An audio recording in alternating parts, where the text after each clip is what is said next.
There we go. I got Okay. it. Now it is recording. I will hide these controls and then I will go on to the next slide. So, let me, here we go. This is just a general overview of everything we're going to discuss. I wanted to put in a little homage to Helen Marshall, the late inaugural accessibility manager at the WEX. This is one of the last things that she created before she passed away, and I think it is beautiful, so I wanted to incorporate it somehow. The recording will end before the guided questions, and then we can chat a little bit, but that's a general overview of everything we will discuss. So first, inaccessibility in the arts and museums. According to the National Endowment for the Arts, about 23.3% of adults with disabilities attended an arts event in 2012. This was like the most recent statistic I could find, which is 14% below the national average for adults.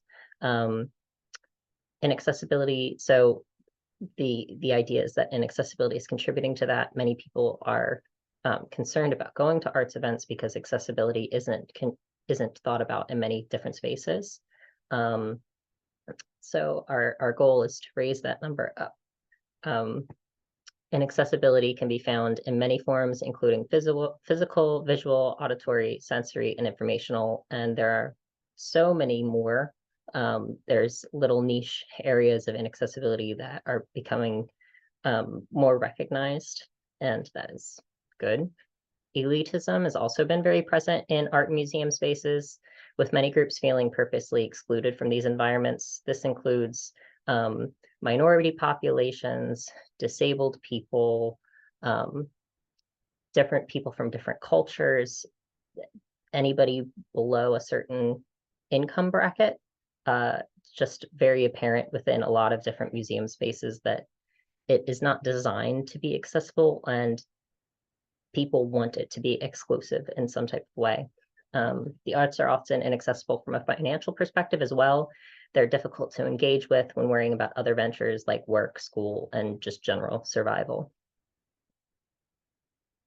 Accessible museum programming. If you're looking for accessible museum programming, be sure to check the website.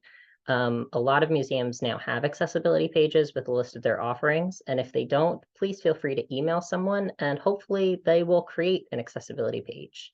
Some things to look for are sensory maps, communication cards, and sensory kits. These are becoming more common as well. I really like the communication cards, and there's also they're called social stories, which is kind of a guided walk through a museum space or an institution, explaining what to do when you get there, what are the general rules and expectations when you're within the environment, where the bathrooms are, just general things to make it have you better understand what the expectations are within the environment. You can also ask for magnifiers, color correcting glasses, audio guides, and large print or braille materials, or recorded ASL guides and caption materials. Programming that may be available in usually large scale museum spaces, but now becoming more common within medium or small scale are guided touch tours and ASL tours and sensory friendly events. Sensory friendly events can either be a specific day every month, or it can be scheduled ahead of time, usually something that limits the amount of people within an environment and creates just a better sensory space. Musical thinking is at I believe it's the Smithsonian American Art Museum. This is a sensory map over on the side, over on the left, which I don't really like. I think it could be better contrasted and could have a better explanation. But basically what it's showing here is that where all of the seating are, where the artwork is, including if there's any sensitive material in the artwork, where headphones are available. And then there's also a little symbol that says that there's haptic with vibrations and blue lights within the seating. So musical thinking is an exhibit that features musical art as well as visual art, so videos and dancing that can be experienced in multiple different ways. So if you were to sit on a certain seat within the different spaces, there's haptic vibrations that align with the rhythm of whatever music you're listening to. So if you have difficulty with auditory processing, you can still experience the vibrations of the music and understand the rhythm going along with whatever you're viewing. And vice versa. There's headphones attached to the seating so you can listen to it and still feel the vibrations if you're not able to see whatever is in front of you, which I think this is a really cool idea. They also have an accessibility guide for each of the exhibits in each of the rooms that's available in large print, braille, and audio guide. And they put a lot of thought into the accessibility of this particular exhibition. Sensory maps are becoming more common. So this can include either lighting, it can include sound, sensory problems in general, whereas if there's conflicting sounds, if there's sort of a screeching from a light nearby. On this particular one, I believe it's in the UK on the right, it also lists the flooring differences throughout the environments, where all of the rest areas are, and it includes seating. The Solomon R. Guggenheim Museum is sort of a ramp that goes upwards, which is really interesting. On their website, they actually list out the length and the incline of the ramp, which I really like. So it's ADA accessible, but it's also lists so people can kind of gauge what they can expect when going up the ramp. And this one in particular is color coded, so it can say what's high sensory areas, medium sensory areas, or low. It has the elevators listed and just generally where you can find other things. Seating, we talked a little bit about in the chat last night, I think. I really liked this. This is from an accessible museum exhibition, I believe. Where was it? It was exhibition with disabled artists, and it says on the bench, this exhibition has asked me to stand for too long, sit if you agree. And then there's another at the Smith College Museum of Art that has, to the right, has a picture of a fancy looking artistic bench they're placed throughout the exhibit that are specifically tied into the exhibition. So they work with the exhibition and still allow for seating, which I think is very cool and could be incorporated into other museum spaces that kind of avoid having seating due to the quote unquote aesthetic of an environment. Recent works about disability. The picture here is from Petra Kupper's Guggenheim residency, Crip/Mad Archive Dances, which I absolutely love. I love Petra. I recently met her. She's amazing. So she currently is researching art, specifically movement arts within asylum spaces, and featuring basically disabled and basically disabled people that were within asylums and trying to incorporate their dancing and movement art within her own movement art, because it's not really recognized as art within the space. It's usually recognized as a symptom within an asylum environment. And so she's trying to incorporate that back into Crip culture. There's also Without Limits, Art, Chronic Illness and Disability was presented at the Artists Archive in Cleveland. And that was really cool to look through a little bit. And Being Human at the Welcome Museum in London was designed with accessibility as a priority. It reflects on what it means to be human in the 21st century. So wheelchair height was incorporated within the exhibit. There's contrasting floors and walls, so people with visual impairments are able to see the difference between the different spaces. There's accessible guides, so you can listen or view something. Also large print, braille. So there's a bunch of different things that were incorporated into that specific exhibition. Organizations in Ohio and the US.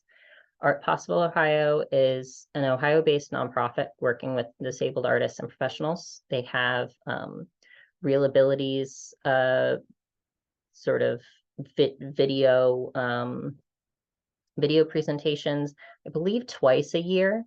There's going to be an upcoming one in January, I believe, in connection with Wexner Center for the Arts.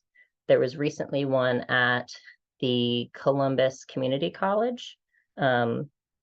So that they incorporate real abilities and also something called Possibility Talks. They have disabled artists come and speak in front of either professionals or other artists within the area. VSA/LEAD conference from the Kennedy Center. This is a yearly conference that is basically designed to increase accessibility at art and cultural institutions throughout the US. It's really interesting seeing what comes out of it because it incorporates the accessible programming within all of the institutions that are attending. So there's presentations where people can learn and generally just see what other cool things are going on throughout the US. Austin, who's my current supervisor at the WEX, attended this year's and was talking about some of the sensory things that are going on within the space, the more what's the word I'm looking for? More guidelines are coming out, best practices, and generally just raising the standards in general. Disabled Dismantlers is a relatively new group of disabled artists and cultural institution professionals. There's bi-monthly virtual meetings focusing on disabled joy. I attend those, and it's really nice to be able to talk within that space. There's interpretation at some of the meetings. Captioning is provided. There is a check-in at the beginning to incorporate everybody's access needs, and just talking about what our goals are, what we can do and create within that space. And then there's the Office of Accessibility with the National Endowment for the Arts. That's just a national organization. And that specific office is focused on increasing accessibility within artistic institutions, again, raising those standards within environments to increase access. Opportunities for disabled artists. This is sort of focusing, the first two are within Ohio, and then the second two are nationwide. So Artists with Disabilities Access Program is funding through the Ohio Art Council, specifically for disabled artists. You can apply and get funding either for an exhibition or particular work that you're trying to create, or if you have a program that you're thinking of. Accessible Expressions Ohio is a yearly exhibition created by Art Possible Ohio that was previously mentioned. Disabled artists can submit and present work each fall. They currently are being presented at the Barnett Center / Sullivan Hall at OSU, if you wanted to go and check that out. The Sick and Disabled Zine and Craft Fair, also called SAD Fair, is a yearly virtual event organized by disabled artists for disabled artists. I believe one of our members was a part of that at the last craft fair. It was in June. And it was really cool because there was a bunch of different shops that you could go and see. There was mobility aid art, stickers, zines in general, and just nice community vibes. There's a Discord that's dedicated to it, and there was a lot of connections happening in there as well. And then Museum of Modern Art in New York hosts virtual CRIP art chats to discuss art in their collection through disabled perspectives and dialogues. Anybody can join them. You have to sign up and register ahead of time, but I thought it was really cool, especially I tend to see if something has CRIP within it as opposed to disabled, it tends to be more of a radical movement, which is kind of nice. And MoMA has put out a lot of good accessible content within the last couple of years, as well as just standardized practices that people are beginning to follow a lot more. And then I will end the recording now. Let me need to see how to do that.